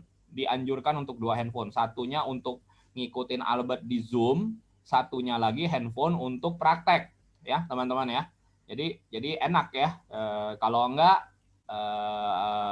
sayang banget ilmunya Mr. Albert nanti tidak terserap secara maksimal ya. Silahkan ke ini pendaftaran langsung ke WA 0812 9292 1550. Oke. Kalau Anda bisa mengajak teman-teman dan ikut dengan bertiga, pasti investasinya yang paling oke ya. Hanya 555 sudah bertiga orang. 3 orang ya, itu sudah 555. Bertiga 2 hari berturut-turut. Oke, sip. Ya, pastikan teman-teman daftar ya, daftar langsung ya. Jadi ini pengalaman saya belasan tahun di dunia digital. Saya akan share semua di 2 hari ini. Dijamin teman-teman pasti akan mendapatkan manfaatnya. Dan ini sangat murah sekali ya teman-temannya. Dulu saya pada awal-awal belajar digital marketing itu, waduh luar biasa mahal teman-teman. Tidak ada kelas yang saya ikuti yang harganya di bawah 10 juta. Beneran, di atas bahkan belasan juta, ada puluhan juta. Belum termasuk tool-toolnya ya, tool-tool yang digunakan untuk kita, untuk misalnya riset, habis itu bikin konten, ya terus habis itu ada untuk landing page dan yang lain-lain tuh, itu banyak sekali teman-teman di luar itu. Hanya kelasnya saja sudah harganya di atas 10 juta, bahkan ada yang 20 juta, ada 20 juta, ada yang 30 juta. 30 juta itu waktu saya ikut kelas untuk email marketing ya, Infusion Show itu 2 hari. 2 hari saya ingat tuh di hotel apa tuh yang di daerah Kuningan, saya agak lupa itu. 2 hari itu saya bayar 30 juta teman-teman hanya untuk belajar hanya email marketing saja. Ya, nanti di dalam kelas ini juga ada sedikit tentang email marketing, saya juga akan singgung juga. Saya akan juga rekomendasikan tool-tool apa yang saya gunakan ya, yang saya praktekkan. Nih teman-teman juga bisa lihat bagaimana cara saya bikin campaign ya, semua ada semua. Saya akan share dalam waktu 2 hari ini. Jadi pastikan teman-teman mendaftar. Dan kalau misalnya teman-teman menganggap ini bermanfaat, silahkan teman-teman undang teman-teman, ajak teman-teman sebanyak mungkin. Karena saya jamin teman-teman akan banyak sekali mendapat manfaat. Ya. Kita boleh buat kelas yang autoresponder, yang Mailchimp. Boleh kok. Hah? Ya. Tanya, itu ada rekamannya nggak ya untuk kelas digital marketing? Nah, rekaman tanya sama penyelenggara nih. Komik ada rekamannya nggak? Ada ya? Soalnya itu kan hari kerja. Yes. Oh iya. Benar. Nggak bisa ikut live. Iya. Bisa aja, bisa. Nanti bakal direkam di YouTube tapi private mungkin, tapi nanti dia kasih akses gitu, Livin. Oh gitu ya. Oke, nanti coba saya bisa ulang.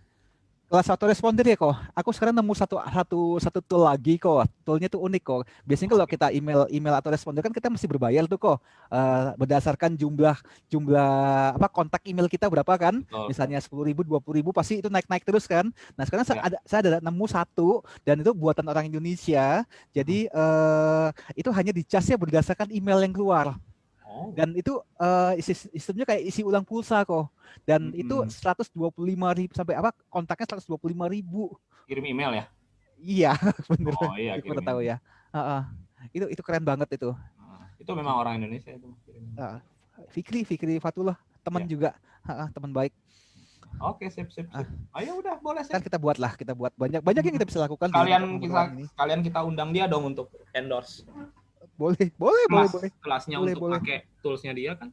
Boleh. Nanti kita atur waktunya deh.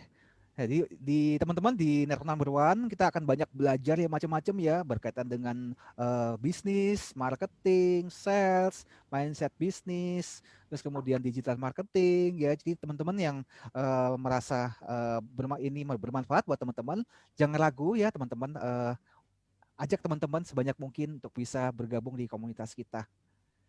Selain teman-teman mendapatkan ilmu, teman-teman juga bisa berinteraksi satu sama lain ya, punya teman baru ya.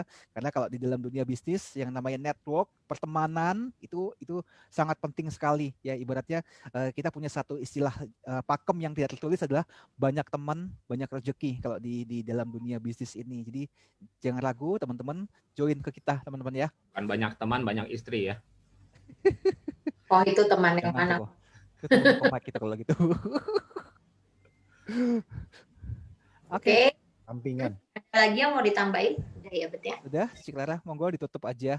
Sudah selesai kita. Semuanya yang udah nonton, yang udah join di sini, ada Pak Handoyo, Bro Dana, terus ada Sis Livin, ada Pak Rudi ya. Thank you udah join untuk dengerin kita nih. Ngoceh-ngoceh dari jam tadi ya Bet ya. Kita tunggu berikutnya kehadirannya karena kita akan terus memberikan yang terbaik ya untuk menambah pengetahuan Anda sekalian ya kan. Makanya kalau di Sage Define di Network Number One ini kita bisa lihat mana yang kita butuhkan, banyak banget itu materi-materinya yang kita bisa pilih ya Bet ya. Jadi Selasa depan kita akan ketemu lagi dalam seri digital ya bersama Albert, dan kemudian Kamisnya itu seperti biasa adalah tentang mindset bisnis ya. Terus abis itu mindset lah, semua yang berkaitan tentang mindset, perubahan, transforming mindset dan sebagainya. Terus Sabtu adalah tentang bedah buku, dan biasanya kita mencoba untuk sebisa mungkin satu sama lain menjadi relate sehingga semuanya bisa mengaplikasikan dalam kehidupannya sehari-hari secepat-cepatnya sehingga semua bisa mendapatkan hasil yang maksimal juga secepat-cepatnya. Oke, thank you. Kita ketemu lagi hari Selasa. Thank you Albert, thank you Komai, thank you Pak Handoyo, Bro Dana, Sis Livin, dan Pak Rudi. Kita ketemu lagi minggu depan. Thank you semua. Sampai jumpa nanti malam di kelas astrologi. Thank you Livin. Thank you semuanya. Bye. Jam 8, jam 7.45, Pak. 7, ya jam 8 lah baru mulai. 7.45 lah, 7.45. Ini fundamental kok, jangan kemana-mana. Oke. Oke, see you teman-teman. Thank you. Bye.